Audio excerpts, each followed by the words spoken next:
ନମସ୍କାର ସାଙ୍ଗମାନେ, ମୋ ଚ୍ୟାନେଲକୁ ଆପଣମାନଙ୍କୁ ସ୍ୱାଗତ। ଆଶା କରୁଛି ଆପଣମାନେ ସମସ୍ତେ ବହୁତ ଭଲରେ ଥିବେ। ଆପଣ ଜାଣିଥିବେ ଅନେକ ଲୋକ କଲରା ଖାଇବାକୁ ପସନ୍ଦ କରନ୍ତି ନାହିଁ, କିନ୍ତୁ ମୋର ଏହି ଷ୍ଟାଇଲରେ ଆପଣ ବନେଇଲେ ଜାଣିବେ ଜମା ବି ପିତା ଲାଗିବନି ଆଉ ସ୍ୱାଦ ବି ବହୁତ ବଢ଼ିଯାଏ। ଆଜି ସେହି ଷ୍ଟାଇଲରେ ମୁଁ ବନେଇବାକୁ ଯାଉଛି କ୍ରିସ୍ପି କଲରା ଚିପ୍ସ। ଏଥିପାଇଁ ମୁଁ କିଛି ଫ୍ରେଶ୍ କଲରା ତୋଳି ନେଇଛି ଆଉ କଞ୍ଚା ଲଙ୍କା ବି କିଛି ସଂଗ୍ରହ କରିଛି ବାଡ଼ିରୁ। ତାପରେ ଏବେ କଲରାକୁ ଆମେ କଲରା ଆଉ କଞ୍ଚା ଲଙ୍କାକୁ ଭଲକି ଧୋଇ ନେବା। କଞ୍ଚା ଲଙ୍କା ମୋର ଏଠି ଅଦା ଆଉ ରସୁଣ ସାଙ୍ଗେ ମୁଁ ଗୋଟେ ଫାଇନ୍ ପେଷ୍ଟ କରିବି। ଆପଣ ଚାହିଁଲେ କୁଟି ବି ପାରିବେ।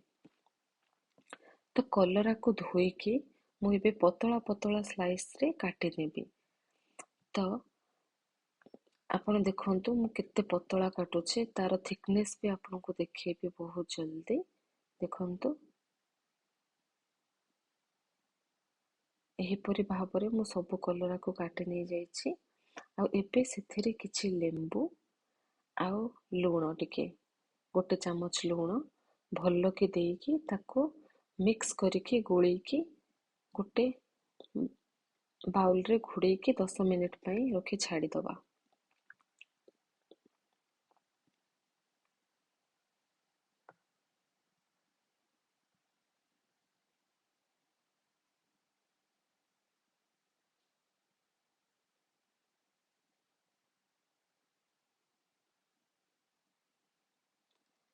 ଏବେ ଆମେ କଡ଼େଇରେ ତେଲ ଗରମ ହେବାକୁ ଛାଡ଼ିଦେବା। ତେଲ ଗରମ ହେଉଥିବା ସମୟ ଭିତରେ ଆମେ ଏବେ ବ୍ୟାଟରଟା ପ୍ରସ୍ତୁତ କରିବା। ବ୍ୟାଟର ପାଇଁକା ମୁଁ 4 ଚାମଚ କର୍ଣ୍ଣଫ୍ଲୋର ନେଇଛି, ଚାଟ୍ ମସଲା,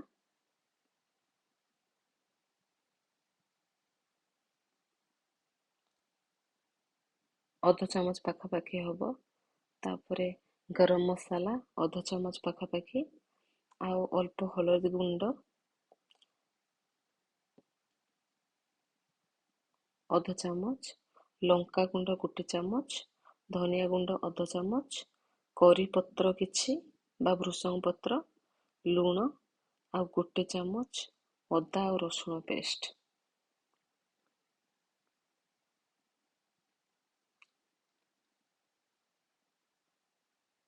ସବୁକୁ ଦେଇକି ଗୋଟେ ବ୍ୟାଟର ବନେଇ ନେବା।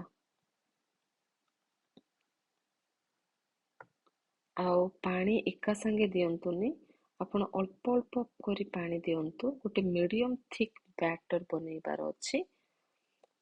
ତ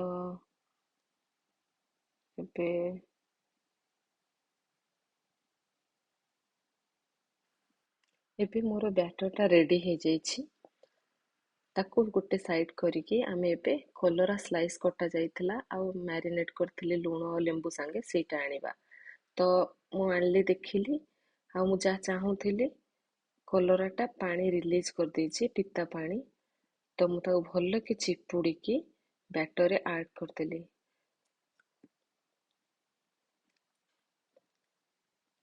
ଆଉ ବ୍ୟାଟରରେ ଆଡ଼୍ କରିସାରିଲା ପରେ ଦେଖିଲି କି କଲରା ମୋର ଅଲରେଡ଼ି ଗୋଟେ ବ୍ୟାଟର କୋଟ୍ ନେଇଯାଇଛି।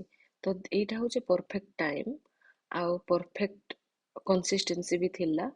ତ ମୁଁ କଲରାକୁ ଏବେ ଗୋଟେ ଗୋଟେ ଏକା ସାଙ୍ଗେ ନ ପକେଇକି ଆପଣ ଗୋଟେ ଗୋଟେ ଟ୍ରାଏ କରିବେ ତେଲରେ ପକେଇବାକୁ।